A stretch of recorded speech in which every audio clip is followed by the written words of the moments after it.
We had to accelerate all of this because of the oil crisis that is happening. Itong problema is that because of the war in the Middle East.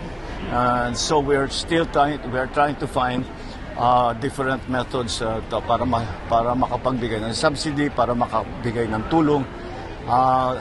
The problem is masyadong malikot ang presyo ng langis, hindi natin ma-anticipate. So we are still adjusting right now, but I think so far kahit papaano we will be able to soften the blow, ika nga.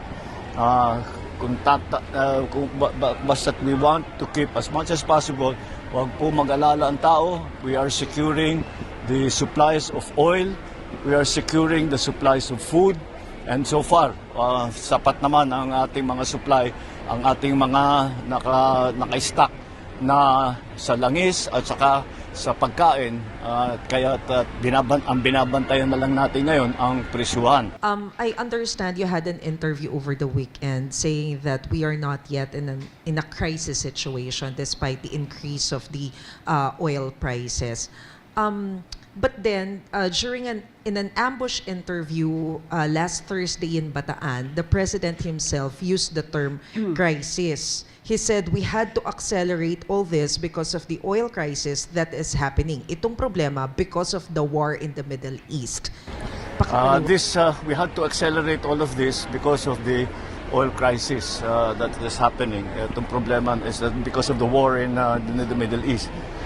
Pakipaliwanag po. Okay. Pag sinabi po natin ng oil crisis, maliwanag din po ang sinabi ni Secretary Sharon Garin ng DOE. Na sa ngayon ay hindi pa kinukonsidera na meron tayong oil crisis dahil kumpleto po tayo at enough po ang supply ng langis. At nagpupursige po ang DOE at ang pamahalang ito sa utos na rin po ni Pangulo Marcos Jr. na hindi mawala ng patid, hindi mapatid ang supply ng langis o produktong petrolyo sa ating bansa. Sa katunayan, sinabi po ni Secretary Garin na mayroon na pong negosasyon patungkol sa 440,000 barrels ng fuel. At sa susunod naman po ay mayroon 600,000 barrels na maaari po tayong maangkat. Ang sinasabi po natin na wala pa po at hindi po pa dinideklara na mayroon tayong oil crisis dahil nga po sapat ang supply sa ngayon. Most probably, according to Secretary Sharon, ang nagkakaroon lamang po ng issue ay tungkol sa presyo. Dahil alam naman po natin kung ano ang nangyayari na krisis sa Middle East. Ang nais pong sabihin ng Pangulo patungkol sa oil crisis, pinapatungkulan niya po doon ay ang oil crisis sa Middle East.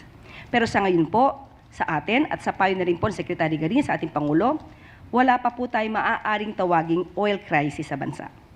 Last na lang, Yusek. At what point can we say na we are already suffering from a crisis? Sa ngayon, hindi po natin masasabi dahil patuloy pa rin po ang pagsusumikap ng ating gobyerno na hindi mapatid ang supply ng fuel, ng produktong petrolyo sa atin. Kung sabihin ng Pangulo patungkol sa oil crisis, pinapatungkulan niya po doon ay ang oil crisis sa Middle East. Pero sa ngayon po, sa atin at sa payo na rin po ng Secretary Garin sa ating Pangulo, wala pa po tayo maaaring tawaging oil crisis sa bansa. Ha? Wala daw oil crisis? Ikaw talaga, Auntie Claire. Hindi na kita maintindihan. Di ba sabi ng boss mo may crisis? Anong sabi ni BBM? Parang naalala ko yun. Kong BH? Anong sabi ni BBM tungkol dito sa fuel crisis? Siguro the mere fact na finorm niya yung crisis management na committee and task force, that says that the President acknowledges that there's crisis of oil in the Philippines. Yes. Evidence. Well, presyo pa lang ng langis, makita mo na doble na. Of doble. course. And wala pa tayong, hindi pa natin hanggang ngayon, hindi pa rin natatransmit sa Senate yung pag-exempt ng excise tax. Tapos wala pa rin VAT relief dahil iniintay natin, natatakot sila na bumaba yung collection and revenue ng gobyerno. Kasi Pero pag hindi bumaba dapat ganun eh. wala na silang nanakawin.